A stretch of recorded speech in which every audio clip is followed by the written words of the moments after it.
Hey, what's up, everybody? How you doing? Happy Friday. I hope you had a wonderful, wonderful week, and you're ready for a great weekend. So myself, of course, I was in Chicago this past, well, it was like a long weekend. It was from like Thursday to Tuesday with my wife and hanging out with some old friends. And of course, I met up with boxing people too, and got some big news about a big fight coming up that I can't discuss publicly because it's off the record. So I'm just going to tease that. Should be out within the next month or so, though. But yeah, I just can't divulge it, guys. I'm sorry. Anyway, this weekend we've got the return of Ryan King Rye Garcia, and he's going up against Javier Fortuna. They've weighed in. Everybody made weight. And if you noticed, Javier looked a little bit soft because he's never fought at 140. Now, this fight's at 140. Ryan Garcia's last fight was at a catch weight of, I think, like 138 and some change or something. It was a 140 fight. A lot of people out there think that it was Garcia's team that wanted this fight at 140. But apparently, this is according to Keith Addick over at Boxing Scene, apparently it was Fortuna's side that said they wanted 140. Now, to their credit, they said apparently they came into camp a little heavy, and they told Garcia and Golden Boy and everybody involved on that side, hey, we're gonna, can we do 140 for this? So that there was no tricks or anything like that. Very professional by Javier Fortuna. If you can't think, or if you think you can't make the weight, let your opponent know ahead of time so you guys can figure something out, right? And that's what they did here. So all that being said, 140. I don't know if I like that weight for Fortuna. When this fight was first being discussed between Ryan Garcia, Javier Fortuna, I mean, that goes back over a year, right?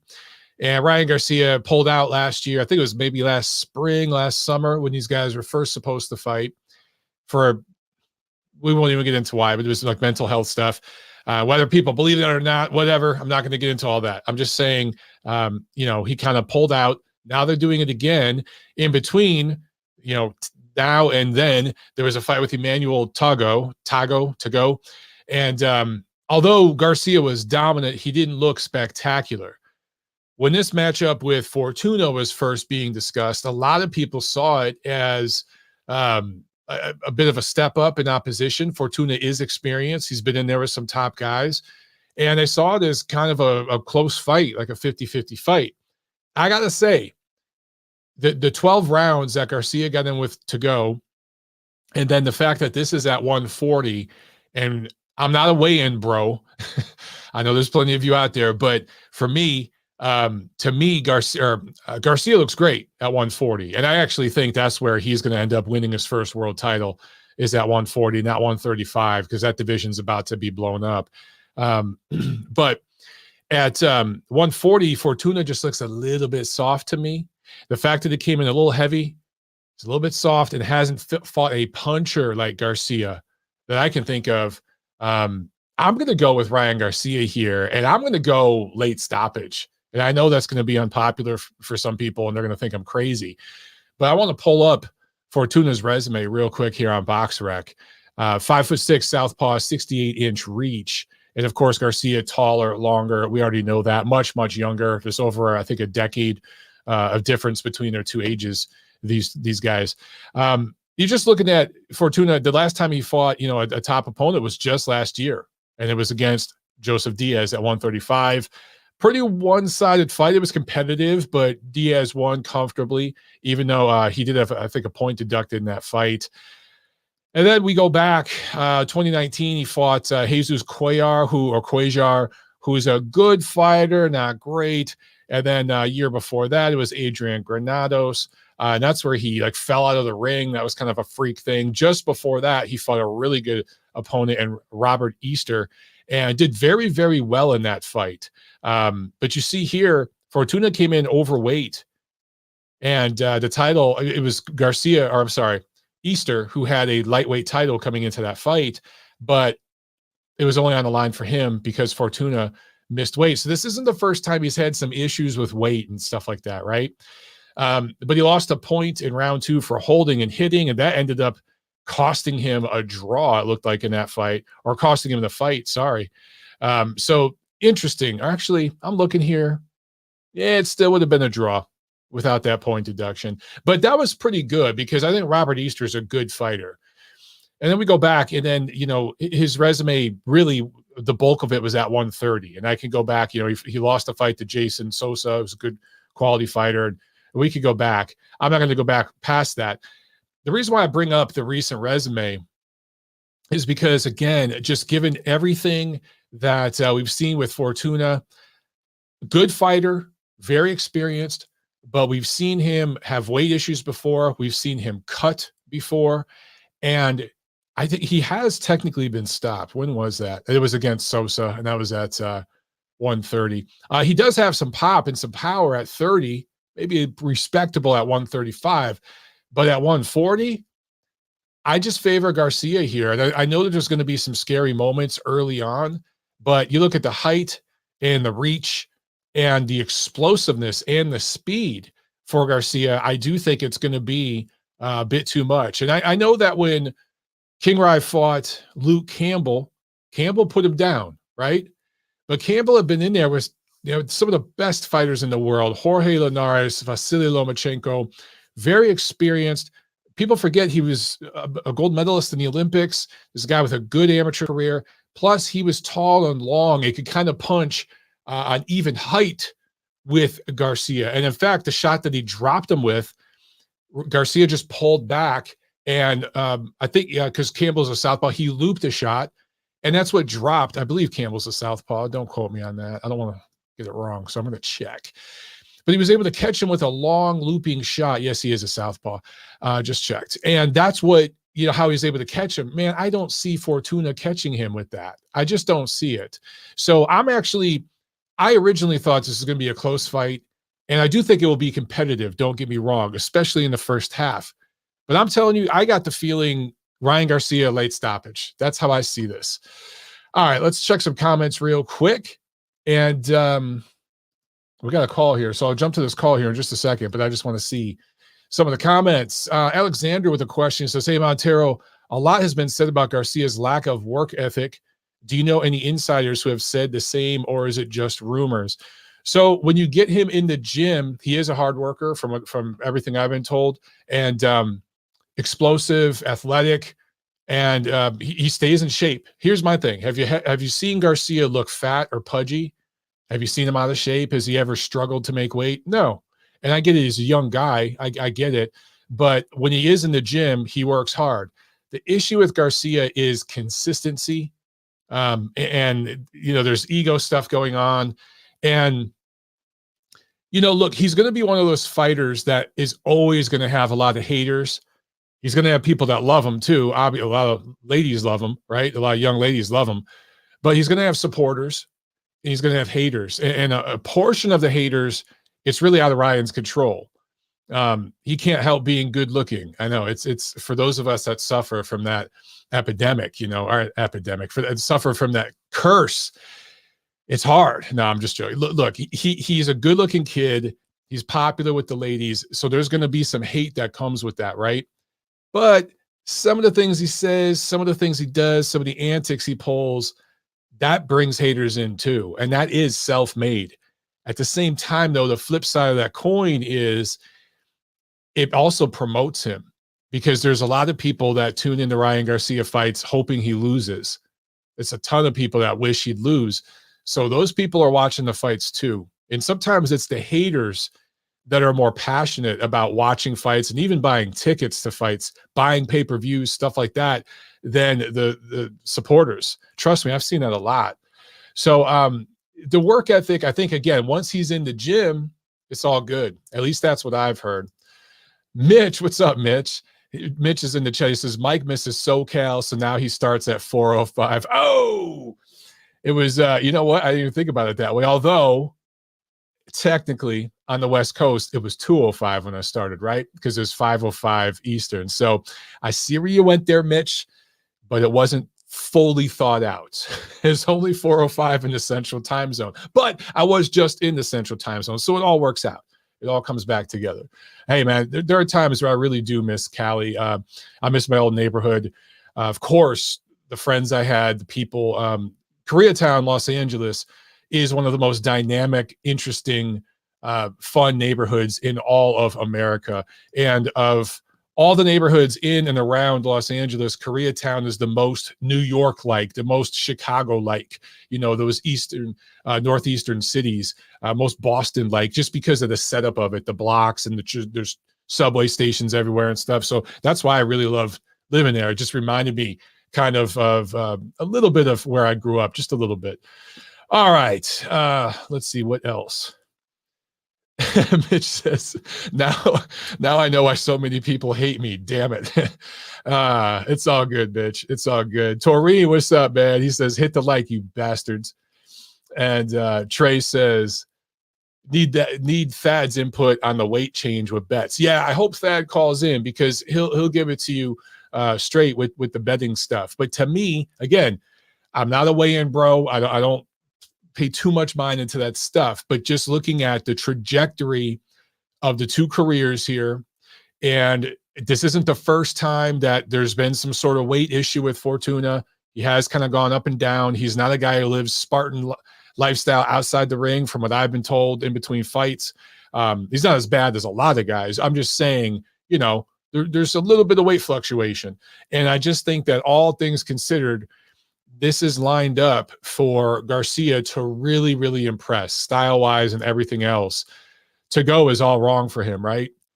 But Fortuna, I think, will play into what he wants to do. I think Golden Boy has wanted this fight for a while, guys. The matchmakers at Golden Boy have wanted it for over a year.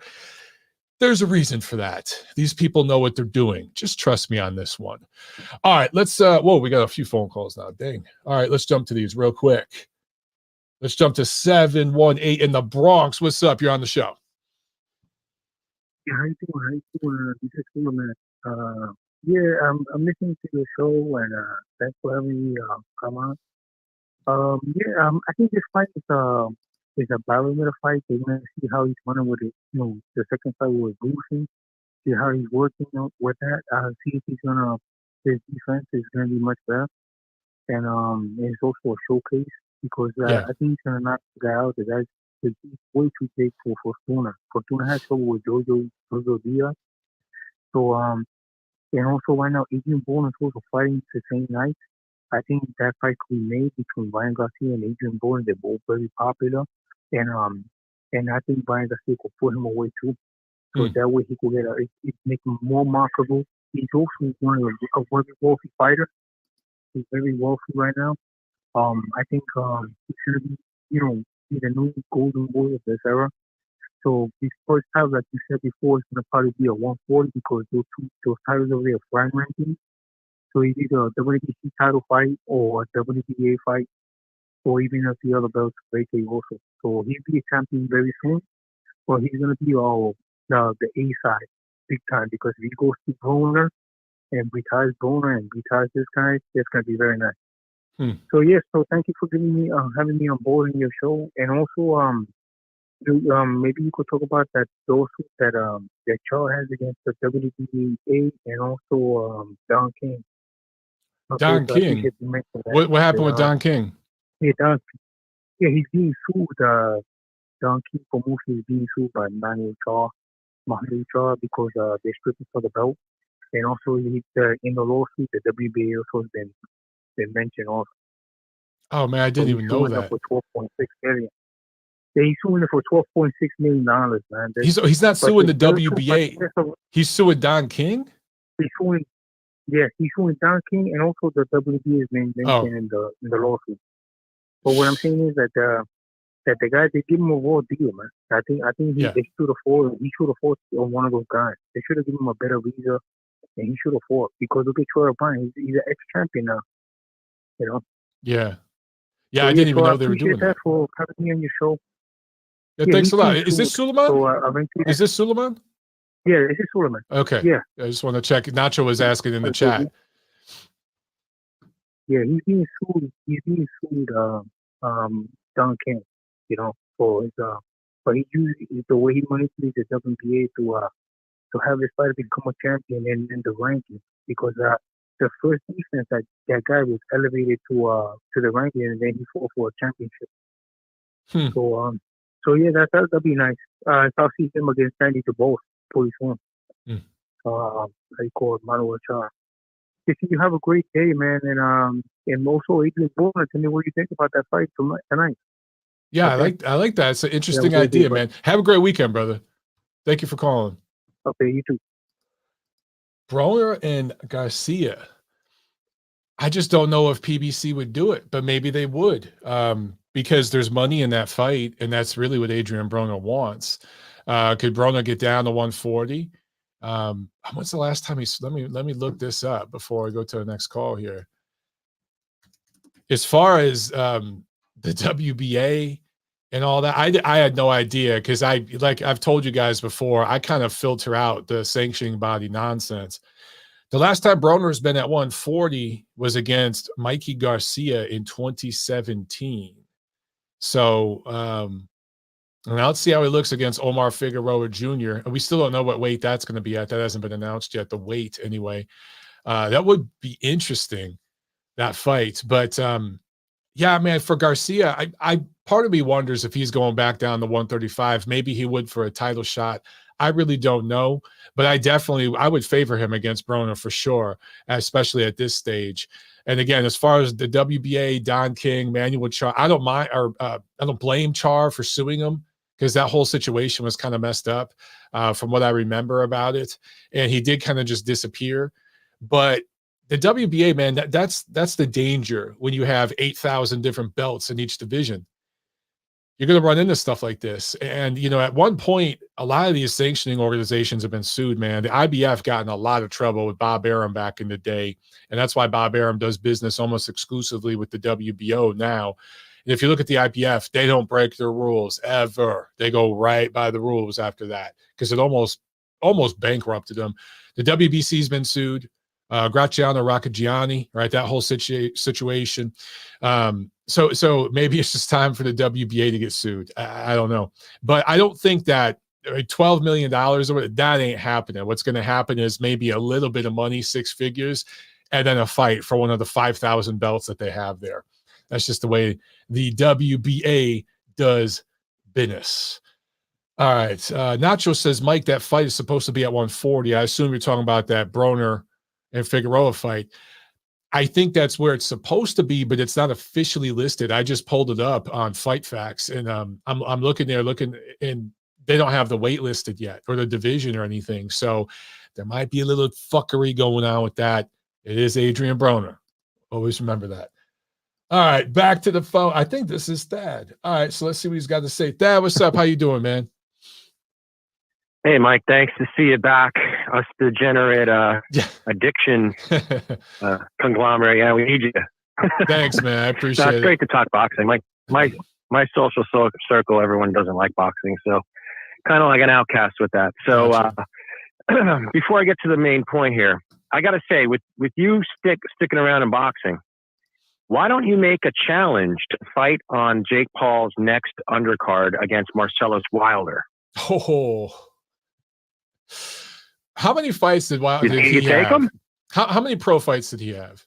I think he had 7. I think he got knocked out in 2. Okay. That's offhand.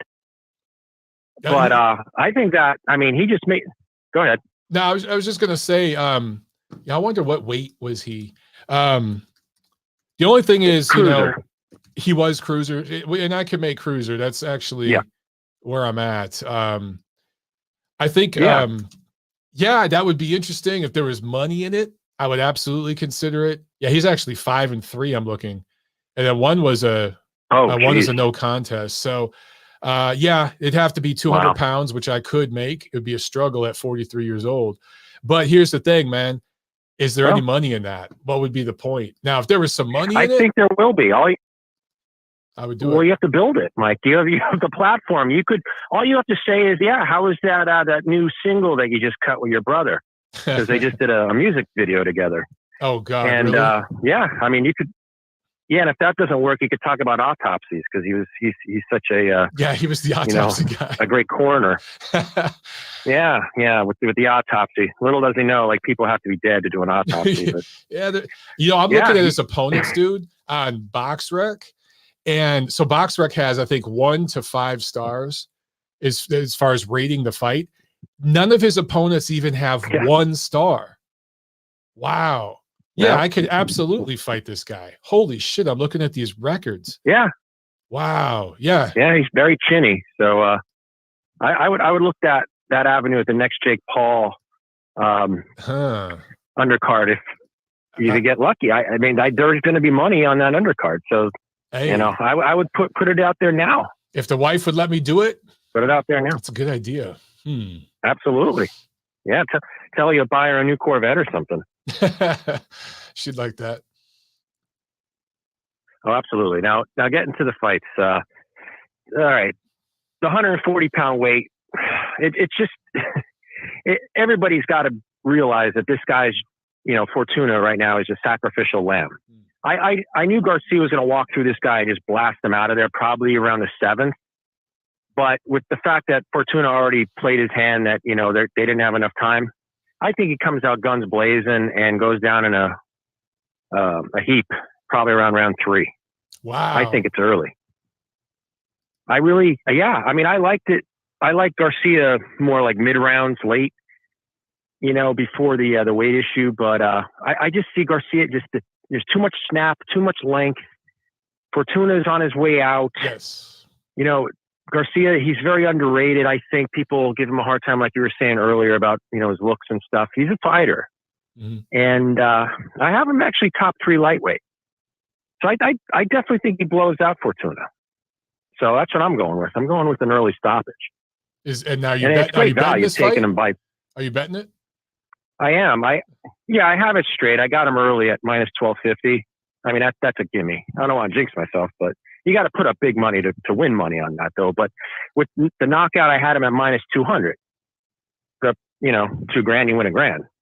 I mean, it's not for everybody, but I think that's a certainty. And then the rounds, if you have them taking them out in rounds 4 through 6, you're getting plus 350 odds. I think that's pretty fair. I think that's where the round bracket probably most likely, because I think Fortuna has too much experience to really, you know, get knocked out in the first 2 rounds.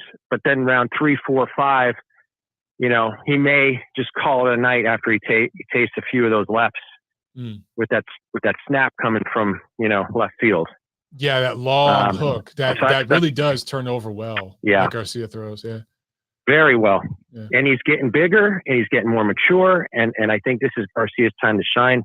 I think he makes a statement win emphatically on Saturday night. So he's a guy to look out for. The fight tonight, you got Puerto Rican Zerillo against Barboza. A lot of people are picking Barboza. Obviously, he's the top ranked guy. But don't sleep on this Puerto Rican kid. Yeah, he's got a little higher upside, I think.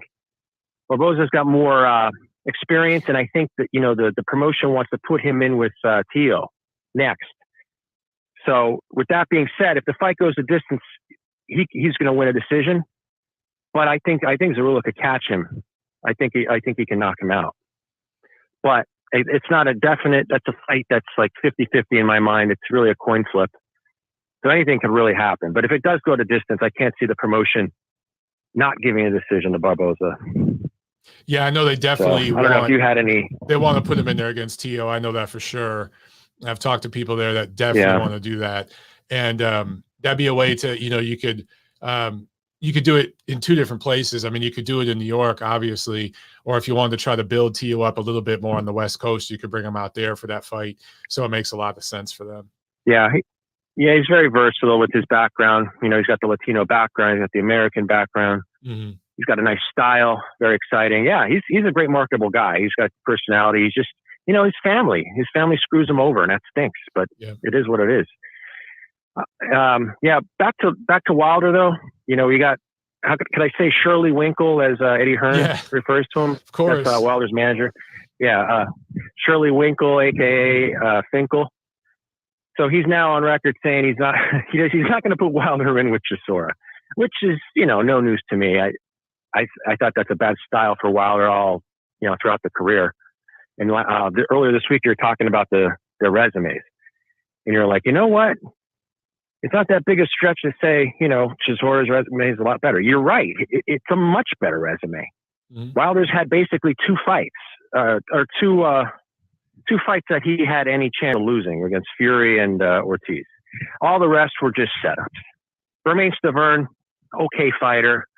Come on, let's be realistic here. Wilder was protected his entire career. Talk to Harold Sconiers. He'll tell you when he got the call. He's the guy that knocked Wilder down and almost for the count clip off in California YouTube. where it removed that clip on YouTube. Yeah, they scrubbed it because he has a great ebook. I'd encourage your listeners to buy it. It's like $5. It describes the fight and the lead up to it, where he got called. On 6 days' notice, he was drinking a beer on the couch. Took the fight on like 6 days' notice. Flew out there, blistered Wilder in the third round. Wilder was out. He thought that they rang the bell early to save Wilder. His cornerman carried him to the corner. That's where they scrubbed it from the internet. Wilder was out on his feet. And if Sconiers had any, if he had any training leading up to that fight, if he had a training camp, he would have, but it is what it is. But back to Wilder. Yeah, he's going to fight a setup guy. I think he's Michael Grant at this point. If he runs into a Jameel McCline type guy, like remember when Grant got starched in like 10 seconds by McCline? I remember that. And his comeback after he got nailed by Lewis. I think that's realistic with Wilder. He's just not playing with a full deck. He's making music videos now. It's amazing. All of a sudden, you have some success in something and automatically you could pretty much transverse to any other thing in life and be successful. Like I just don't understand that. But I think they're going to put him in against Hellenius. Did you see that? That's what they're saying. Yeah, but Shirley Winkle's denying that rumor. That's where they're going to go. I believe so because they were sparring partners. Yeah, and just Hellenius is a strong guy, but he's slow and he's really predictable with his style. The way he fights is kind of predictable, and you can time him real easy. He's tailor-made for Wilder's right hand, and if you look at the way they like to market Wilder and what his fans want to see, they want to see him fight Hellenius. I'll just leave it there. So that's where they're going to go. Exactly. Yeah, that's where they're going to go. We don't have to delve in any deeper. Yeah. That's why you and his brother would be a good fight too. So, So Hellenius has been sitting on the shelf, gaining cobwebs. He's not doing himself any favors by not fighting, but that's the last guy he fought was they just let their guys rot. Yeah. The last guy he fought was a short guy. So, I want to see the last time I'm just going to look him up real quick to see the last time he fought a tall guy because Adam Kovnacki is not a tall guy. The last tall guy he fought was Gerald Washington. Lost to Washington. And he got knocked out by Washington. And he lost to that guy. There you go. That's crazy to even think. So that's Washington is absolutely horrendous. Yeah, Gerald's a great guy. That would go in there guns Gerald's blazing. a very nice guy, but he's very, very slow and plodding. He played football for way too long. He's very squared up, and Remember, just didn't have it. He's too stiff.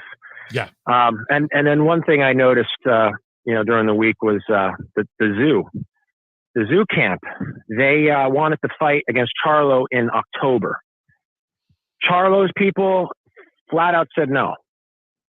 So why? Okay, why fight once a year like Charlo does? Why deny a fight in October where it's, it looks realistic? I have some suspicions as to why.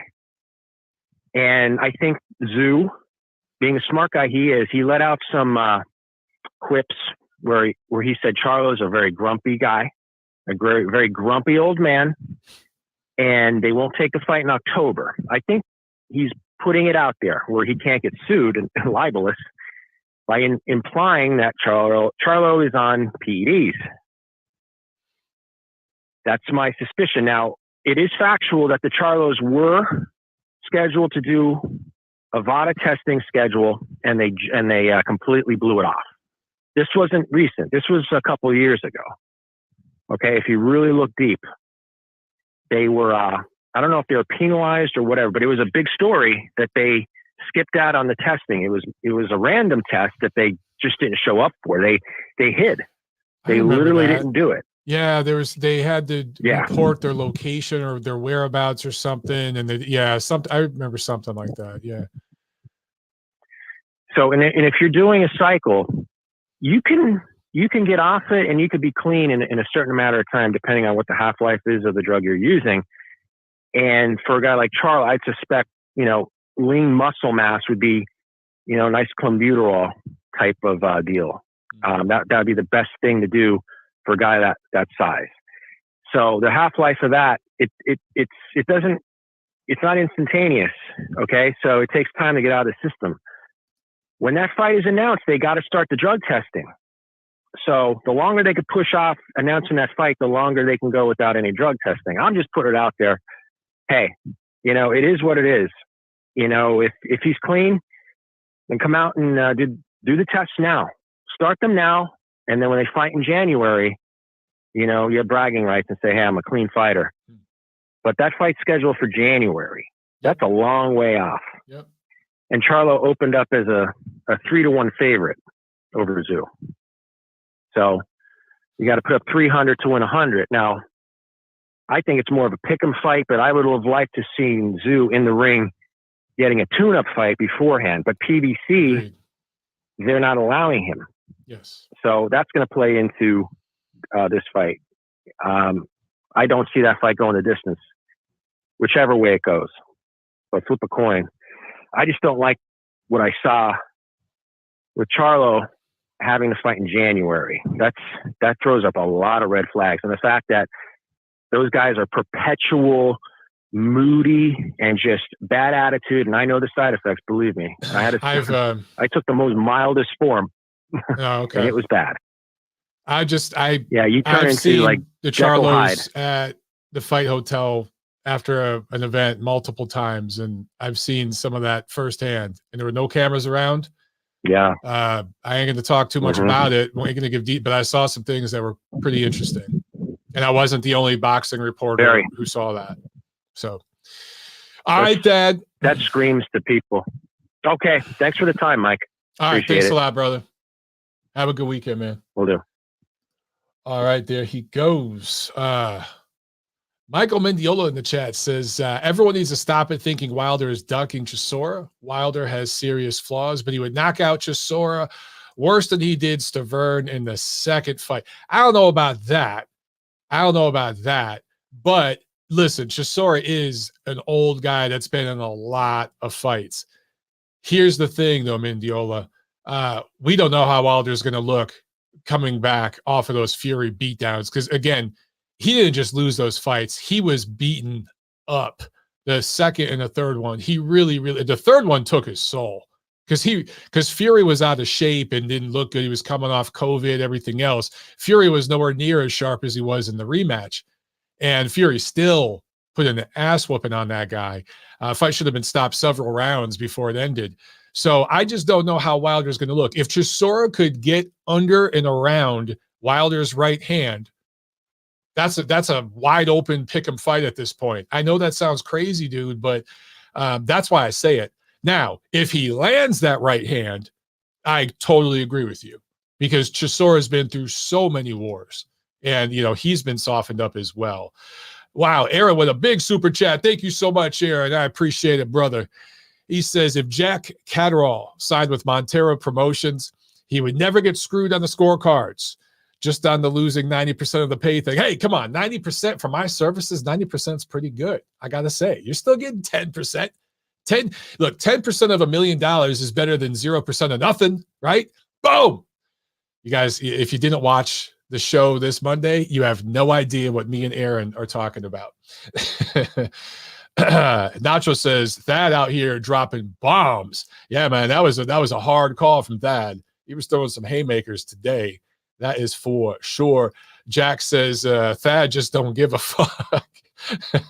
Yeah, today you had guns blazing. Guns blazing indeed. All right, back to the phones. We're going to go over to the UK and take a call real quick. And we got, I think this is Ahmed. You're on the show. What's up? Yes, Mike, how's it going? Ahmed, yeah, what's up, man? How you doing? Yeah, I'm good. First of all, I just want to say keep up the good work, man.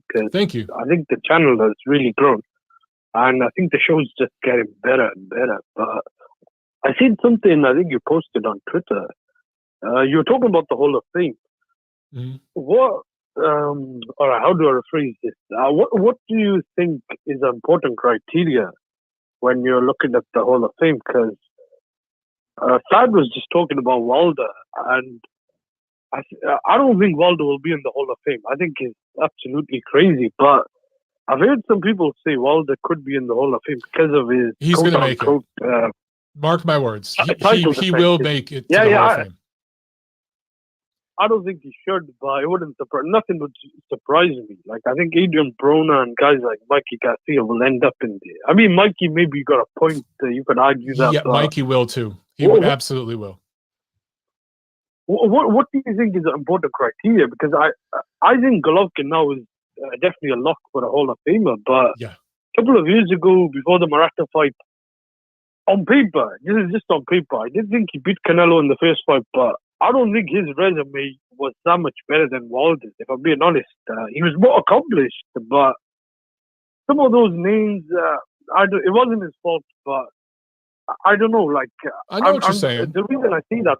No, I know why you're saying that. I get it. But here's the thing. When it comes to voting for the Hall, amateur career is taken into consideration as well. And Golovkin's amateur career, that pedigree, he got robbed in the Olympics. He should have had a gold medal. He only got a silver, or was it bronze? But he should have had a gold. But just the amateur career, along with the longevity that he's going to have, because now he's in his 40s, still as a unified title holder, that's enough. But let me tell you that. It's enough. No, yeah. The International Boxing Hall of Fame here in America, there are just a lot of things that need to be overhauled. I am a participant to a certain extent, but I'm not a full participant. And the biggest issue is it needs to separate from the BWAA. Just think of the sound of this: the International Boxing Hall of Fame.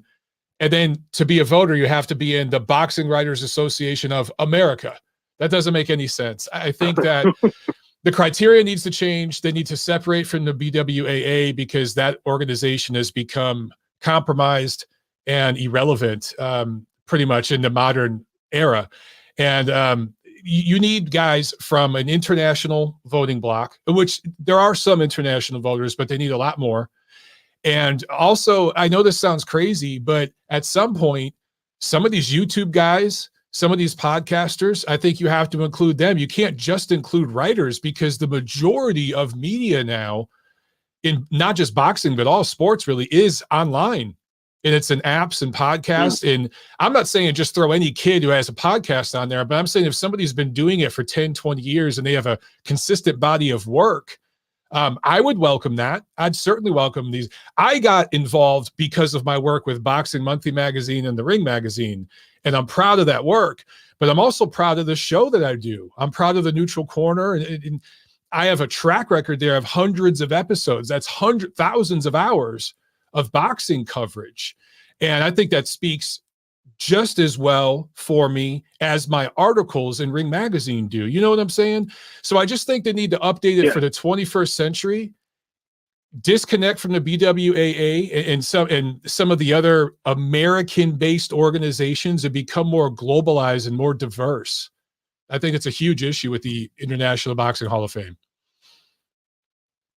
Yeah, no, those are very good points. The main thing is, I think they need to just get better guys voting, because you can't have guys that are going to vote for their favorites or have some sort of bias. But going back to, I think it's Wilder said, like, what do you think is an important criteria? Because that whole 10 title defenses, to me, is just as BS as the whole Golovkin was, the 20 defenses, because a lot of those were of the interim belt. Like, I know Wilder had a legitimate title, but you can't compare WBC trinket, which I thought he held hostage, to like Ali, was it Joe Louis, those guys. Like, they had the heavyweight titles. They were the legitimate heavyweight champions. So, like, and what do you think is an important criteria? Wilder blocked unification back when he was Staverne's mandatory, and Klitschko wanted to fight Staverne.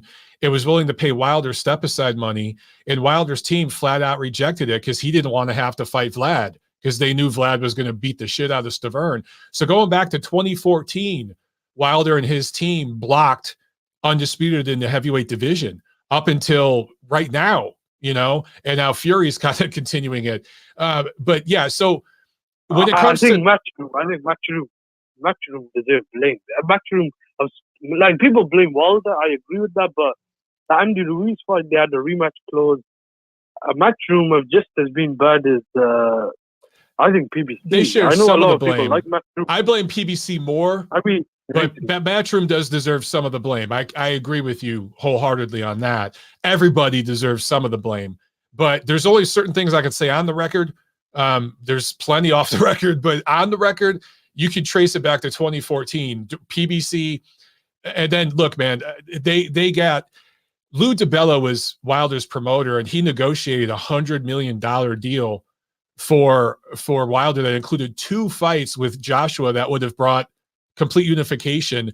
And PBC advised Shirley Winkle and other folks there advised Wilder to turn that down, and then kicked Lou DiBella to the curb. And now it's all just Tom Brown. So there's some nasty stuff over there. But of course, Eddie Hearn, no saint. Yes, I'm with you. I bring that up because you asked the Hall of Fame question. I want guys on the panel voting that will take that kind of stuff into consideration and look at the title defenses, because not all titles are created equally. Not all title defenses are created equally. And we live in an era now where there's 3 or 4 WBA belts in each division. Gervonta Davis is being marketed as a 4-division title holder, right? And if there's somebody voting on the panel that's going to go along with that, and I could tell you I could name names right now of people that work in boxing media that promote that shit. And they run certain websites that you would know very well. That because they're getting paid indirectly through those channels. You know, those guys are voting on the panel, and that's why I say it's compromised. And you know, I'm proud to be a voter, but at the same time, I see some of the stuff going on. I'm just like, how is this? This isn't really an international boxing Hall of Fame right now. It completely needs to be overhauled, Hamed. I couldn't even tell you about criteria and stuff like that right now because it's so messed up. Oh yeah, no, I completely agree. I think a lot is to do with, I think, American maybe media and the writers. Not all of them, but a lot of majority. them. Yeah. I for the record, I think Golovkin is a clear Hall of Famer right now. Like what he's been doing. I think it just depends where you rank him, what he does in the third fight with Canelo, but as an all-time great. But Wilder, I would not put him based on the eye test as well. Golovkin, I think on the eye test, if he had better opponents, I think he was good enough to hang with a lot of middleweights. Maybe you could argue Eddie in the past couple of years, but Wilder, you take the right hand away. I kind of agree with. I think this that I don't think he was much better than Michael Grant. I mean, I don't know if you could say he was much better because he did have the right hand, but technically, I thought he was pretty bad. But I would like to see Wilder fight again because I think the heavyweight division is kind of like stalled. No, I agree with you that Wilder makes the division better. He does. It's another name. He does make exciting fights. He does have an amazing right hand, and he has shown heart, determination. He's always showed up in shape. He's never showed up for a fight out of shape. There's a lot of things to like about Wilder, especially as a heavyweight, and it's his flaws that make him exciting. So I'm with you on that. I hope he comes back. But him coming back to fight Helenius, okay, if they put that on regular Showtime or Fox or something, I'm cool with that. I get why they do that fight. But if they go into some pay-per-view against another PBC retread like Andy Ruiz or something after that, sure, it'll be a good fight, but it's not really doing anything for the division, in my opinion. But of course, if he fights, I'm going to watch and I'll welcome it. Oh yeah, because I was just going to say, I don't mind the Ruiz fight, but you don't need Luis Ortiz and Charles Martin and Luis Ortiz and Andy Ruiz supposed to be on pay-per-view, but I think if we could promote the Andy Ruiz and Wilder fight correctly, I don't think that's a bad fight to put on pay-per-view because it depends on Wilder looks against Helenius. But if he beats Ruiz at that point, then if Fury, he has to make a decision. If he's not going to fight the winner of Usyk and AJ, I would rather see some sort of eliminator for the vacant WBC belt, and then Usyk could maybe fight Wilder, or if it's Ruiz, because I think as a boxer fan, it's probably best if Usyk becomes undisputed champion. Like, I know there's a lot of blame to be put on PBC, but even with Fury, and I blame Matchroom quite a lot recently. And Top Rank. The British boxing Let's team. not forget them. Top Rank, they're yeah, part yeah. of it too. Their whole situation with Fury, and when they were trying to negotiate with Joshua, and that whole mess, the litigation with Wilder, or what is it, the arbitration thing? Yeah, they screwed that up too. Yeah. So they all screwed it up. But I'm with you. Yeah. Look, Joe Joyce, I think right now is the WBC mandatory. If I remember correctly, I think his last fight was an eliminator. So if we can get Wilder and Joe Joyce or something for the vacant WBC belt next year, cool. Sign me up for that. I'd love to see that. But it ain't going to happen. You know it ain't going to happen. Yeah, no, I agree. Hopefully we get to see more fights. Like, we don't need to see too many rematch clauses. But before I go, I was just going to say one thing. Like, I've kind of been frustrated with a lot of the boxing commentary teams. I don't know what you think, but I personally think the zone are just way too biased. The zone, actually, I take that back. The zone is just bad. I think the majority of their commentary team is, I think, pretty bad. ESPN, I think, way to a degree too biased towards the top ranked fighters, but I like a couple of their guys. Showtime, I thought were the best, but to me recently they've become way too biased towards the Heyman and PBC fighters. Like, I think maybe Al Bernstein's okay, but since Malnati left, I personally think all of these teams are nowhere near as good as HBO. And I remember a lot of people used to complain about HBO, but I don't even think you could compare these guys to HBO. Yeah, I agree with you. I mean, Jim Lampley, you know, say what you will, he's probably the best blow-by-blow guy in boxing history. I mean, certainly since it went over to cable. And then you look at the color commentators that they had on over the years, especially when they had former fighters on.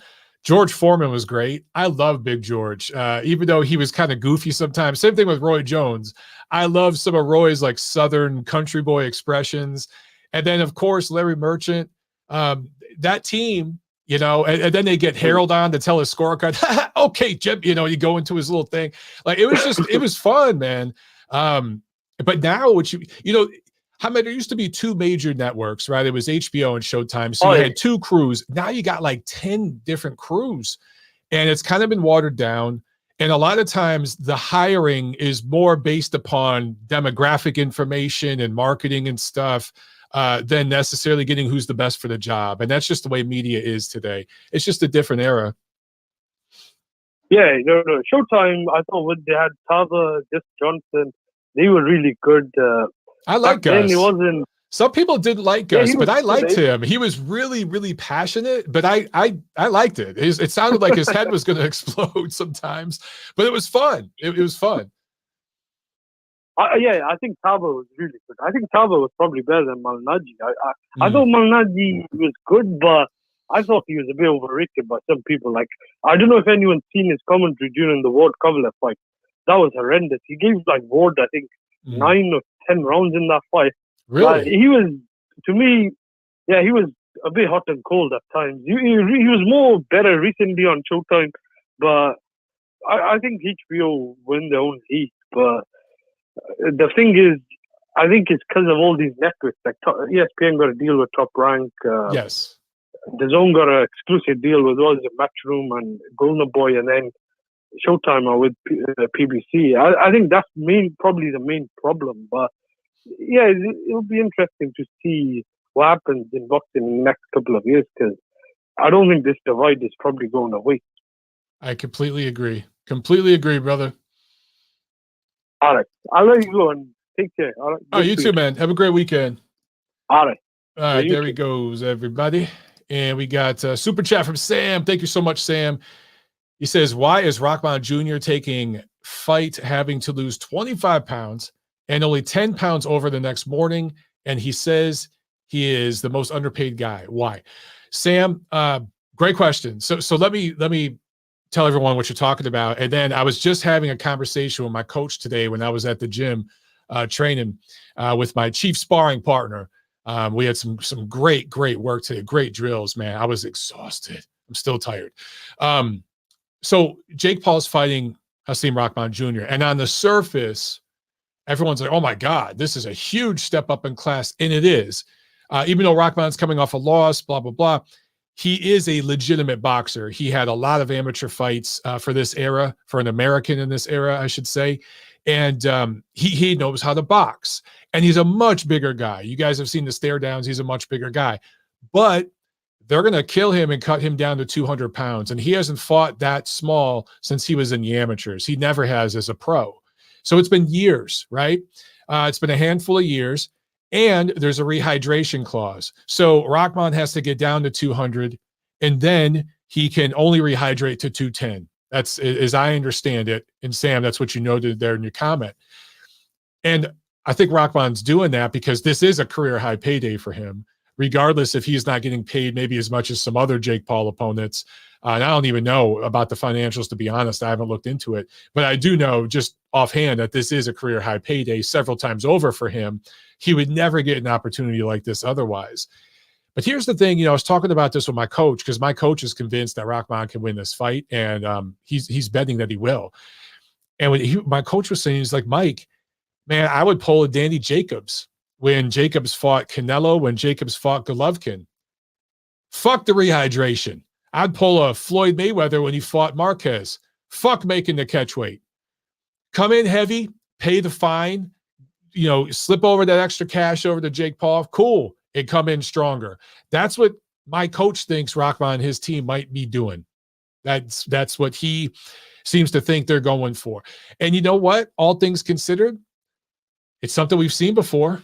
It could happen. So if you're Rockmon and you make 200, let's say, which I think he could make, it won't be that hard for him to make 200. And then you rehydrate to 220. Fuck it. Pay the fine. They're not going to cancel the fight at that point. They're not going to cancel the fight if you don't make the rehydration. I know when Jacobs fought Golovkin, he didn't even show up to do the IBF rehydration thing. And I believe it was the same thing with Canelo. Why should he? He was just like, hey, here's the extra money. You want to take an extra 200 grand or whatever it was. I can't remember. And he was stronger for the fight. And that's why he was able to, at least go the distance in those fights. And against Golovkin, he had some good moments in that fight because he was strong. He didn't kill himself to make the weight. And so maybe, perhaps, that's what Rockmon and his team will do. All right, let's go back to the phones and let's talk to Nacho. Nacho, what's up, brother? How you doing, man? All right, Mike. Just gonna talk really quick about the fights this weekend. I'm definitely looking forward to the Raymond Murataya fight. I think that kid is kind of an underrated prospect at 35, and I don't think he's that far away from legitimately being a threat at 135. He seems to be really good, and he's got the skills and the talent, and I think he'll get a title shot sooner rather than later. I think this is a good showcase for him to show that to people on TV. The main event, Mike, I think I have to agree with Thad. I think a lot of people are kind of sleeping on Zorrilla because they don't really know him. Right. I've seen the kid fight a few times. I think the kid has legit pop and he has legit skills. And if Barbosa and his team are underestimating him and they don't think that he's real, oh man, they're going to be in for a rude awakening. I expect it to be a really good fight. And I wouldn't be surprised if Zorrilla pulled off the upset against Barbosa, because Barbosa's not a heavy-handed guy. He's an okay puncher, but he's not a one-shot knockout guy. He's more of a volume guy who just beats guys up. So if Zorrilla lands something on him, man, it could be over with one shot. So I'm definitely looking forward to that fight tonight for sure. The whole thing with Garcia and Fortuna, Mike, I agree. I think Samson and Fortuna, I think they kind of looked at this. I hate to say it, but they kind of looked at it as a cash out fight maybe for Fortuna, because why would you ask them to bump up the weight and not even get a full 2 months in? That doesn't make any sense unless your guy is literally saying, you know what, I really don't care. Let's just get the fight and get me paid. That's kind of what it feels like to me. it doesn't feel like Fortuna's heart is that into this fight. I think he's legitimately taking this as a cash out fight, especially if he struggled to even make 140, which I'm finding hard to believe that he struggled to even get to 140. So I don't know. I agree with you, Mike. I could see this fight being over in probably like 6, maybe 7 rounds. I think Garcia gets his win, and then, you know, a lot of people are going to kind of go crazy on Monday morning quarterbacking about him, and then they're going to think he's, you know, ready to fight somebody with a bigger name. But yeah, I think this is just a tailor-made fight for him. And then I wanted to talk about Aokai and Nietes the other day, Mike. I watched that fight. I'm surprised that Nietes didn't fight a little bit better, but I think you have to give Aokai credit. I think his style and his game plan was perfect from the standpoint of he wasn't going to let Nietes get off the big power shots, and he just kind of boxed from the outside and stayed away as much as he could. And he won a pretty lopsided decision, Did you see their first fight? But it was a decent fight. Yeah, I really thought that fight was somewhat controversial. I didn't think that Nietes deserved that fight. I thought Aokai had won that one too, but for some weird reason they gave it to Nietes. Yeah, they gave it to Nietes, and Macau? And he got the win. But I think it was in Macau, right? Yes, that's where it was. Yeah, it was there. Aokai looked better this time. You got to admit. Oh yeah, he looked better. He looked better in this fight. He did for sure. He definitely looked better in this fight. And Nietes looked a step slower. Yes, he looked like a guy who was still struggling to kind of get. He was struggling to cut the distance off. If he would have been a few years younger, I think he maybe beats Aokai. But you could see that his legs were not the same now as they were a few years ago. So I mean, it was a good win and everything. And hopefully Aokai. Some people are talking about they want to see him fight either Estrada or Chocolatito. I mean, I would hope that at some point he gets a big name, but I mean, who knows? Like at this point, we don't really know what his team is doing as far as trying to make fights like that happen, you know? So I'd be curious to see what his next fight will be. And then just last thing, Mike, and I want the chat to kind of chime in. Like you brought it up on Twitter, and so did that other dude, Calix, boxing. He brought up the whole thing about there's supposed to be like a certain bar set for what a guy should be considered a Hall of Famer for. And to a certain extent, I always felt like it was supposed to be the best of the best in the sport that got into the Hall of Fame. But honestly, there are some guys in there that are somewhat questionable. Yeah. So my question to you, and like I said, I would like the chat to chime in as well. My question to you, Mike, is at some point, what is the definition of being a Hall of Famer? Is it being an elite fighter? Is it being a very good fighter who won titles in multiple weight classes? Is it a guy who, you know, was an all-action guy? Like, Mike, what I'm trying to figure out is what is the criteria for being a Hall of Famer? Because it seems like people have different criteria for different guys, and there's not like a set standard. And that's the one issue I have with some of these dudes that got in, like McGuigan, Mancini, you know, somebody brought up Danny Little Red Lopez, Pepino Cuevas, you know, guys like that. Guys who were all very good fighters, but I never considered them to be the best of the best or elite. So I just kind of want to hear your thoughts on that, Mike, and I'll talk to you on Monday. Okay, good. Good stuff, Nacho. That was great, man. All right. Great question. Yeah. Yeah, right, and I'm sure you saw, Nacho, right? You know, I tweeted about Arturo Gatti because that's the guy that's always brought up, right? And I guess the point of my tweet with that is I just hate that he's always the only guy used, because you named 3 or 4 fighters that like McGuigan, Cuevas, Lopez, where there are several guys in the International Boxing Hall of Fame that are questionable. It's not just Arturo Gatti, but for whatever reason, Gotti's the one that gets beat up on a lot. And I will say this, a lot of the voters in the hall, again, because it's connected to the BWAA, And when they made that decision, the BWAA, a lot of the guys there are Northeast based, older guys of a particular demographic, pretty much the same block from the same part of the country. And so there was a bias in the way that they voted. I think that's very, very clear.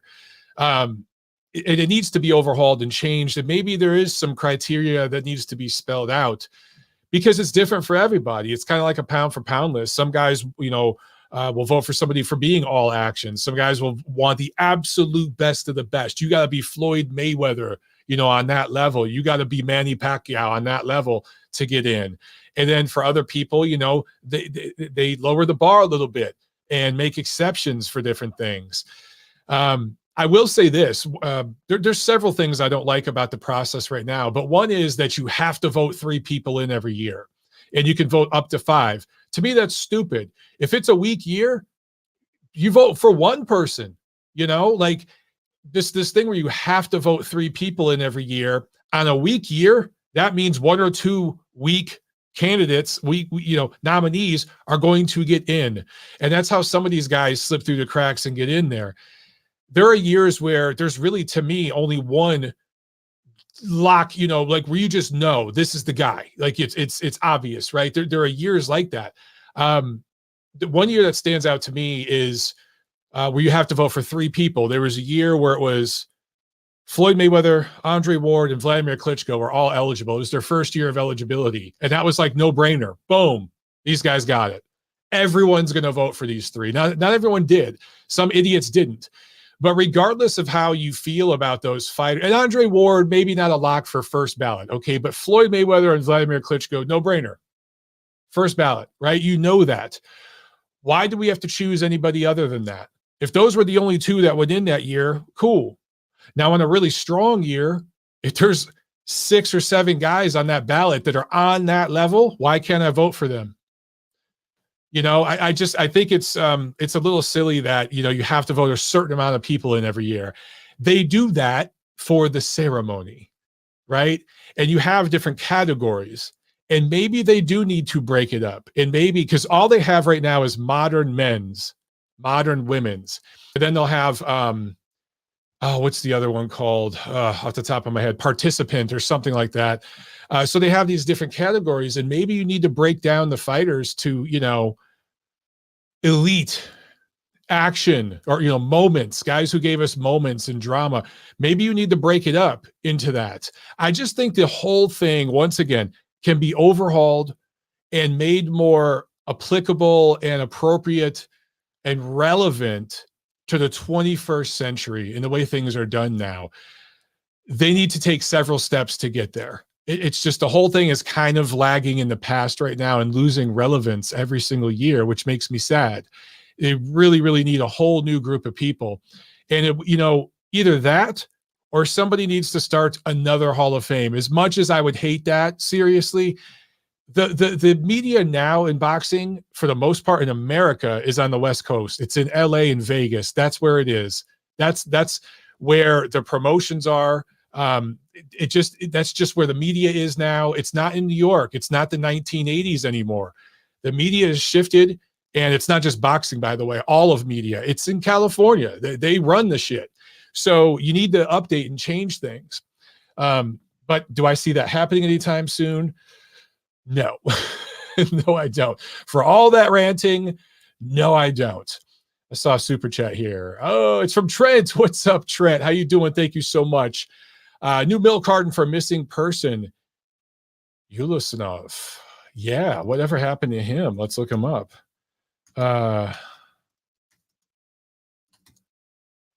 Where has he been?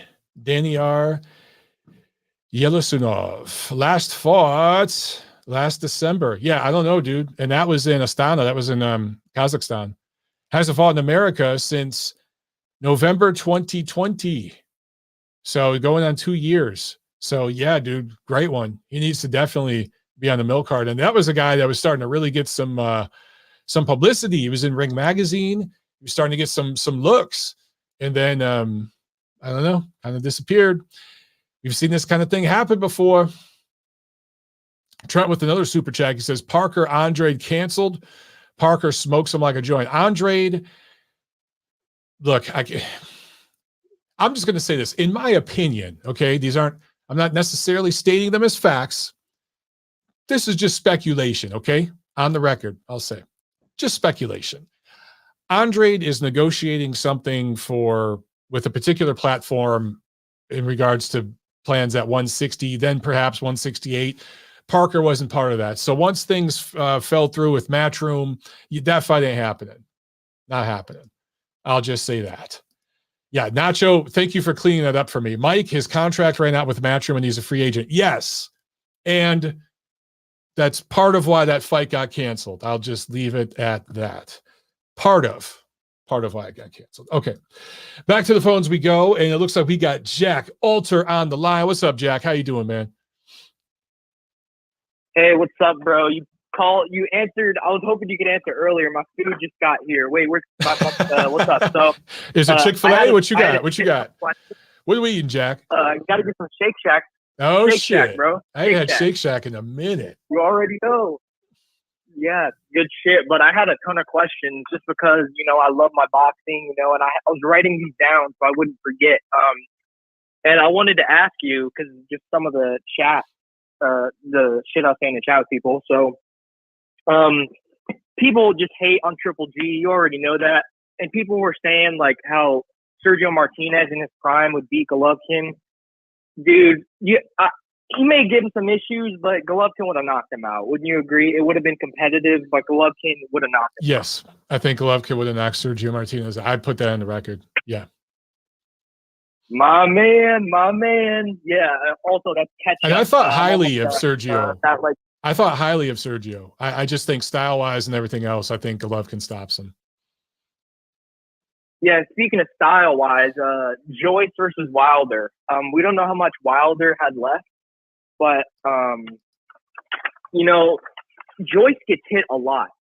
And I don't care how good your chin is. I remember Dubois actually buckling Joyce a little bit with one of the punches. And it doesn't matter. I think the Beterbiev and Deontay Wilder is a different puncher than Beterbiev. He's more of a one-punch knockout artist. But anyone in boxing can be knocked out. Mm-hmm. And, Deontay Wilder, in my opinion, and I know you disagree, I think he's the hardest puncher of all time if we're talking one-punch power, because no one in history has knocked people out the way he has, if we're talking about just one-punch power. Like, because, dude, he's not skilled at all. The only thing Deontay Wilder has is the right hand, and the fact he's made it this far with just the right hand is pretty remarkable. Yeah, like, I agree with that. I agree with that. He's not the hardest puncher of all time, but his right hand it's spectacular. But here's my thing, Jack. How many elite level fighters did Wilder knock out? Well, Mike, let me say something else. Zero. I disagree. Mike, let me just say something real quick. So, Tyson Fury once said, "Every man bears a chin. Every man takes knocking over." And the way Deontay Wilder has knocked people out, we've never seen it in the sport before. I mean, Mike Tyson would drop you like 4 times the opening round, but if Deontay Wilder lands the right hand on you, it's just one punch and it's out. We've never seen, if you look at George Foreman, he was destructive. Ken Norton, I mean, that was multiple punches. He's a break you down. I have never seen a one punch like Ernie Shavers. Great, but he's a devastating break you down. I've never seen it. What guy has had more one-punch knockouts than Wilder? What I would say, Jack, is watch Foreman's first fights against prospects. Watch Shavers early in his career, even Klitschko early on in his career, both Klitschkos. Watch them against the journeymen that they fought, because that's the level of competition Wilder fought during his prime. So the guys Wilder was knocking out would get fucking flattened by Ken Norton, Ernie Shavers, George Foreman. That's just the truth. I'm with you on the right hand. I agree. Money, I agree. But the level of competition matters. And that's why it's hard for me to put him up to. Man, Joe Louis, Rocky Marciano, although it doesn't compare to Wilder because he was basically a light heavyweight, pound for pound, those guys could fucking crack, dude, way back in the day. Mike. Go ahead. wouldn't you agree? I know this is kind of random, but Marciano versus Kovalev, I think Kovalev stopped Marciano. No, Marciano would stop Kovalev because, What? and here's why. Here's why. What? The body punching, bro. The body punching. Kovalev does not like it to the body. Okay. The body punching. He How just about break him Beterbiev down, versus- and he could take anything Sergey was throwing at him. I think that Sergey would be up on the cards, and he'd probably even bust open Marciano's face, but there'd be enough body shots to slow him down. Kind of like the way Canelo almost fought him. Not the same style, obviously, but the pace of the rhythm of the fight would kind of look like that. Marciano hit hard. Hey, dude. what about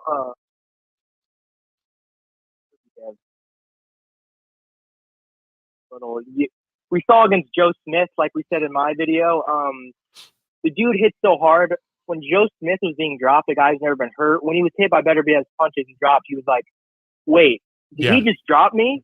His punches were so strong that, and I said this, you may call me crazy, but I don't think Joe Smith's brain was ever, I don't think he saw black. I just think his whole body just shut down and turned off. He saw that white swishy shit. You ever get hit with a hard shot and you see that white, like, whoosh, I don't know how else to describe it. There's like a white, I don't think I can be hurt to the head, not gonna lie. Like Layman, it's not even hurt. It's like, not hurt. It's getting hit with a shot you don't see, and your head kind of goes sideways real quick, and then you're like, okay, you're cool. But it just kind of makes this white cloud real quick. It's like a split second. I think he saw that, but his legs went, and it was just like, whoa, this shit ain't happened before. But Joe Smith, like I was saying, when he went down, it wasn't, oh shit, I'm hurt, I have to hold on. It was like, wait, did I just get dropped? He was surprised. He was like, because he didn't really notice. But anyways, yeah, that's Beterbiev stops Marciano, in my opinion. Marciano's tough, but if you look at a guy like Joe Smith Jr., I mean, if Beterbiev connects once on Marciano, he's going to sleep. I'll say this. Artur Beterbiev is the closest thing to Rocky Marciano in boxing right now. He fights, and again, not the exact same style, but the way he just beats people up and punches through the target and stalks you and pressures you is kind of similar to Marciano, just with that Russian style of it. But yeah, I could see that. I could entertain that take. Yeah. Interesting. Just a few more things. Mentioning Hall of Fame, talking about Arturo Gatti. So Arturo Gatti is one of those guys who I absolutely, and I'm not Italian, so I don't want to hear motherfuckers saying, "Oh, Mike's Italian," so of course he does. Gatti was a legend. Fuck you, suck my cock if you talk shit about Gatti. Like honestly, you're a piece of shit. Gatti brought so many entertaining fights, and he fought everybody. He did. He fought Oscar De La Hoya at 147. There's a 130 fighter that moved up to 147. And he fought Floyd Mayweather when Floyd Mayweather was the best. Yeah. That was Floyd Mayweather's best performance of his career. But anyways, that's the one dude in the Hall of Fame where it's like he's not in the Hall. He deserves to be in the Hall of Fame, but for different reasons than the other guys. Three more things. So Derek Chisora, bro, I'm making a video right now about how people need to stop hating on him, because if you look at the dude's resume, because wouldn't you agree that anyone who calls him a journeyman is an idiot? Calls who a journeyman? Derek Chisora.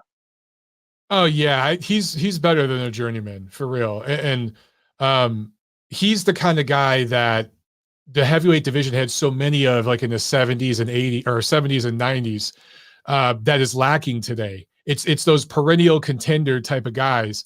He's definitely more than a journeyman for sure. Yeah, I mean, look at the dude's resume. Lost to Tyson Fury twice. That's a great fighter can do that. Lost a really close split decision to Robert Helenius. Probably should have won. Lost to Vitaly Klitschko. Lost to David Hay.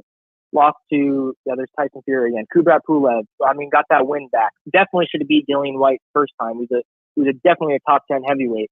Should have beat Joseph Parker the first time. He dropped Joseph Parker in the first 10 seconds. Mm-hmm. The Dillian, I'm telling you, and call me crazy, but the Derek Chisora that fought Usyk is a top 5 heavyweight in my. I don't even care. That Derek Chisora is so physically strong, and he has good defense and good head movement too. He's so physically strong. What do you think about me saying that? The Derek Chisora that fought Usyk is a top 5 heavyweight. What I would say to that is, on any given night, Derek Chisora could give any heavyweight hell. If he's switched on and he's right in the head and he's in shape and everything, he could give any heavyweight hell. At this stage, doing that for 12 rounds is difficult, but he's just one of those guys that I would never count out of a fight. And, you know, a lot of people don't like him because they're like, look at all the losses. Well, yeah, I get that he has all those losses. We're not trying to say he's a Hall of Famer or anything, but we need more fighters like Derek Chisora in boxing.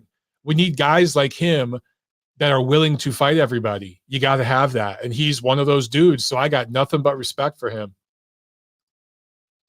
Yeah, I love him. Okay, 2 more things. So Chocolatito versus Bambam Rodriguez. Who you got?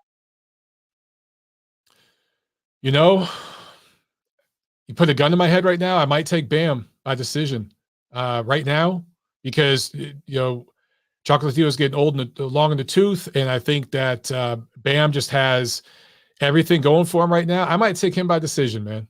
I really might. Close fight, though, obviously. How about Prime Chocolatito? Prime Chocolatito beats just about everybody. Now, here's the thing, Even though. Deontay Wilder? Yeah. Probably could. But, well, we haven't seen Bam's prime yet, so we don't know how good he is yet. You know what I'm saying? So it's hard for me to make that judgment. But Prime Chocolatito, dude. Yeah. Okay. One last thing. Thanks for giving me all this time. So, because you know I love my boxing, dude. I'm super passionate about as you eat your steak and shake. I just, no. I haven't. I've only taken like 3 bites. I just. It's all good, man. It's all good. So actually, because I wanted to talk about who you had for better. We had Bill, gun to your head, and then Garcia versus Fortuna. I got a feeling that you're going to tell me better be a Bibble is a really 50-50 fight, because I tend to agree, but I favor Bibble. Yeah, I think for me right now, flip a coin. I think a lot of it's going to depend on the timing, the rhythm, all that kind of stuff. For Bivol, obviously, he's going to have to be super, super sharp and avoid, the pressure that Beterbiev is going to bring. So that's 50-50, dude. I think Garcia stops Fortuna tomorrow. I see that, but I don't. That's what I see. It's possible. It's possible. That's what I see. If he doesn't, it's a disappointment. It's a letdown, because Golden Boy has wanted that fight for over a year. They saw something in Fortuna's style. They want that fight for a reason, and this is set up for Garcia to look really, really good. I'm just telling you. I know the business and the matchmaking aspect of it. That's what they're looking for here. If this goes the distance and it looks anything like the to-go fight, that's like a moral loss for Garcia. Fortuna's a great fighter. I mean, he beat Robert Easter Jr. and Jojo Diaz in my opinion. Okay, but that was at 135, and those guys I think Diaz and Easter are good fighters, but man, they don't punch as hard. They're not as explosive or fast, and just as explosive as Garcia. And also the timing of this and the 140 thing. The weigh-in, he looked a little soft. I'm just telling you, I see something. Now, maybe I'll be proven wrong, but I see something there. Okay. Last thing, I know I said that was the last thing, but I wanted to finish up the Better Be at Bill comment. I don't know if you've seen my Better Be at Bibble video because it's so long. Dude, and I have no clue whether the hell to say Better Biev or Beterbiev. I know. I don't Which either. one is it? I just say both. I say both too. Both. I say both too. Like data. But, yep. Anyways, in the video, it showed that Bibble's opponent, the connect percentage of CompuBox on Bibble is the lowest in the sport, with Shakur Stevenson at second. So Bibble has the lowest opponent connect percentage in boxing. Man, he's fought way better opponents too. Wow. And no, dude, and Beterbiev, his punches are insane, but if you look at his physical strength, when he fought Joe Smith, who's a super physically strong guy, Joe Smith was only backed up by Beterbiev once he felt his punches. He was a lot more physical. You know what I mean? Yeah. Joe Smith was a lot more physically stronger than Beterbiev, but Beterbiev just hit so hard. That's made the difference. Bivol was able to stand toe to toe with Joe Smith. He's really physically strong, and Canelo was physically strong too, even at 175. Bivol stood there. Bivol's confidence is not going to go down. He's not going to be afraid of Beterbiev at all. And I feel like Bivol can catch him and knock him out. I know his knockout percentage isn't that high, but I explained in my video too. Look at it. Look at the guys he's fought: a juiced John Pascal, Isaac Chilumba, Joe Smith Jr. Who the hell knocks those people out? Nobody. I mean, Joe Smith. I mean, he was only knocked out because Beterbiev is like the hardest punch, one of the hardest punchers ever. But Bivol can crack. Bivol can crack, and if he catches Beterbiev right, he can put him to sleep. Well, I mean, Beterbiev has been put down, but it's been early in fights. To me, I could see Bivol just outboxing him, and that fight could somewhat look like Usyk and Garcia, not exactly, but somewhat. That's the way I kind of look at it. Shit, you think it's gonna be one-sided as hell? No, it's not going to be like that. But Beterbiev is much better than Garcia, but the physicality of it and the rhythm of it, the style of it, I think is going to look like that. That's what I think. Beterbiev hurting Usyk, or Beterbiev hurting Bivol like Gassiev hurt Usyk. It could happen. But yeah. Thanks for taking my call, bro. Good talk, and hell yeah. Have a good night, bro. You too, man. Enjoy that burger, homie. Man, a burger does sound good right now. Ugh. I gotta be good though. I'm probably gonna have fish tonight or something like that. But man, a burger sounds good. Holy hell. All right, we're going to take one more quick call, guys, and then that's going to be it. So let's get out to LA and talk to Tony. Tony, what's up? How you doing, man? What's going on, Mike? Can you guys get corrections for the Hall of Fame? Corrections? Because they made a statement about Roy Jones being the only middleweight to win the heavyweight title. And that's not true. Yeah, that's really, really not true. Again, look, I feel like I'm beating up on the Hall of Fame in this episode. And I don't want to do that, but I'm not happy with the way things are kind of being run right there. They really do need some new blood, and they need an overhaul. There's an example of just, wow, they should know better if they said that. It's pretty crazy. Well, the only middleweight champion to win the heavyweight championship? Nah. Yeah. I have to correct you on one thing. Kid Chocolate would beat Nonito Donaire. You know that, right? Kid Chocolate? George Dixon? Yeah. Oh, yeah. When did I say otherwise? First, you said it'd be competitive, like when he was going up against all-time greats. And he'd clean him up. I'm sorry. Because he was the first concurrent bantamweight and featherweight champion, and Donaire just didn't have a good chance or time in the upper division, like featherweight. Yeah. At 118, though? And I still think that's competitive at 118. He was concurrent, so that means he held both belts at the same time. Right. So he was making.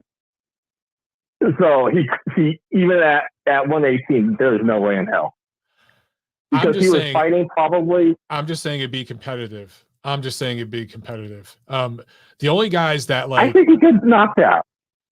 Okay. Because the only person that I'm seeing. Who knocked out Donaire at 118? Did anyone? Anyone? That's the only person that I'm thinking is comparable to Kid Chocolate right now. Yeah, and so Inoue is the only one. So you got the question right, but that was also what, a 40-year-old Donaire. I don't know, dude. A prime Donaire at 118. I'm not saying Donaire would win. I'm just saying that's a competitive fight, bro. I favor Kid Chocolate on my side for sure. I'd probably pick Kid Chocolate for sure. But do I think it'd be like this first round knockout? Do I think it'd look like Donaire's fight with Inoue, that rematch? No, I don't think it might be. Okay, all right, fair enough. Might be. I mean, he was the three aces of that generation and the three kings. I mean, that was a we're loaded talking generation. like old school. Yeah, but look, man, this generation's pretty loaded too. I mean, there's been some really, really good little fighters, more so at like 112, 115 in this era, but there's still some really good ones. One thing that I have to really tell her a new one about, he's released the all-time boxer top 10, and he left out Joe Louis and Rocky Marciano. I saw that. Yeah, his top 10 was fucking terrible. Yeah, I mean, what can you do? No, he's a promoter for heavyweight. Come on, Joe Louis and Rocky. Really? I can't say it. People hate on Marciano for different reasons, but Joe Louis, you're not going to have Joe Louis in there? Are you freaking kidding me? Insane. Yeah. One thing else is Estrada and Chocolatito. It seems like they're really pushing for this number 3 fight, and Bam's taking a side to everything and just letting it happen, I guess. Is that fight really that big, you think, that Bam should just wait just a little bit for that to resolve? Well, not only that, I think it's a fight that everybody wants, because remember that fight was supposed to happen earlier this year, right? And Estrada, he got hurt or whatever it was. Wow, that kind of looked a little suspicious to me. But if they do that third fight, it helps build up the winner for Bam, but they also wear each other out a little bit more, because it's probably going all 12. They're going to put leather on each other. So Bam gets the winner, which is a great fight for him marketing wise, but also these guys wear each other out just a little bit more. So he waits them out a little bit. So it's so far the management of Bam's career has been great this year, dude. They've hit a home run with his matchmaking. What do you think about Aokai versus Nakatani? Aokai? Because I hear Nakatani wants to move up and Aokai. Sorry. Sure, that's a fun fight. Nakatani wants to move up, and he's having a hard time making weight, I hear. That's a fun fight. Nakatani is a tough fighter. He's one of the best fighters at 112. So if he moves up and they do that fight, yeah, I'd love to see that. And domestically, it'd do numbers, right? Oh, hell yeah. That'd do numbers big time over there. Okay. Yeah. One other thing is I've been hearing Prograis complaining about not getting his title shot right now. Do you think he should participate in the title eliminator that the WBA has going on right now? Because I think Barlow is fighting Akhmedov for the belt, and then they're going to have a box-off eliminator to get mandatory for the belt. I think Prograis sees it, and like I think he should get right to the title shot. He doesn't want to have to do the box off or anything like that. I just want that dude to fight. He doesn't. No, if he doesn't do anything soon, Teofimo with the promotions push is gonna jump him over for mandatory soon. So if he doesn't fight, he's gonna get jumped over, because by the time they make the Ramirez fight, Teofimo will have fought Campa, and then there's a chance that he could bump him off the next mandatory for the belt. Yeah, I would expect Teofimo to get lined up for the WBO title because it's Bob Arum. But yeah, dude, if I'm Prograis, I would just fight. Just get in the ring, dude. He's one of my favorite fighters to watch. And Well, go ahead. I think they want to match him up against Barroso right now. Against who? And for some reason, Israel Barroso. Okay. That's not a bad fight. But I don't know. To me, it seems like Prograis made a couple of business decisions that weren't the best. He's done well with his money. He's invested his money well. He's doing good with that. but some of the business decisions he made, it's like he got a little bit of success and then started to maybe, I don't know, think he was bigger than he really was. And since the tournament, he just hasn't done a whole lot. You know, he's made a little bit of money here and there because he negotiates that pretty well. But I just want to see the dude fight. Just get busy. Michael Mendiola in the chat says Prograis needs to get in line. Zepeda deserves his shot and is getting fucked by the sanctioning bodies. That's a great point. Yeah, I mean, Zepeda's a guy who deserves a shot before Prograis right now. I thought Zepeda was getting a title shot with Ramirez already. I thought that fight was happening. Yeah, Mike, Mendiola, did something happen with that fight? Because he's in good with Zepeda and their people. So let me check. Because I thought so too. I don't know. Let's see here if anything pops up in the chat. Because I thought he was going to fight Ramirez.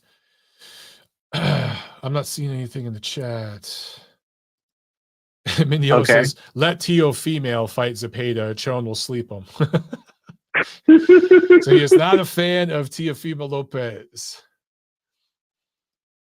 Last one is, who do you think Jared Anderson should be fighting? Because he's calling out people and Wallen's on his mind right now. That'd be an interesting fight. Walling. Yeah, that'd be a fun fight. He's another guy, man. When's the last time he's fought?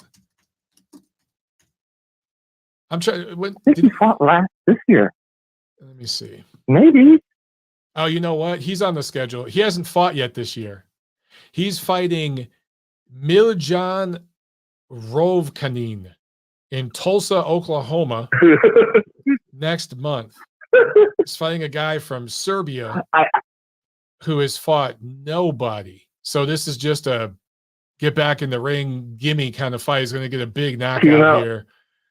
But yeah, dude, he hasn't fought yet this year. What's up with that? What the hell happened? I have no idea. But do you think he should do that, or do you think Anderson is ready for someone like White? No. I think he needs a lot more seasoning. He's only 22 years old. He's fought a couple of decent guys, but he hasn't stepped up yet at all. He hasn't fought anybody near the top 20. Okay. So yeah, he needs time. Give him time. Yeah, he needs work still. Okay. Yes. Then that will be it. Have a good weekend. All right, you too, man. Thanks a lot, brother. All right, late. Peace. All right, guys. Great show. Great show. Great freaking chat. Make sure I didn't miss any super chats here. Oh, you know what I did? Trent said, thank you, Trent, by the way. He said, Jerry Cooney KOs Wilder. Shavers and Wilder are definitely not the biggest hitters. My guy, Jerry Quarry, destroyed undefeated Shavers in one round.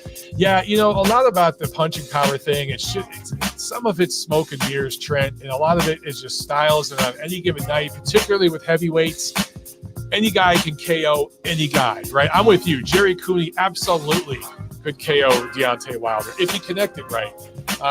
You know, he stopped some good heavyweights. My thing, when I look at hardest hitters, I want to see like middleweights, welterweights, those kind of guys. If you're knocking people out consistently there, that's, to me, the hardest hitters. I expect heavyweights to knock people out. All right, guys, that's it for the show. Have a wonderful weekend, and I'll see you Monday over on the Ring Digital for TNC.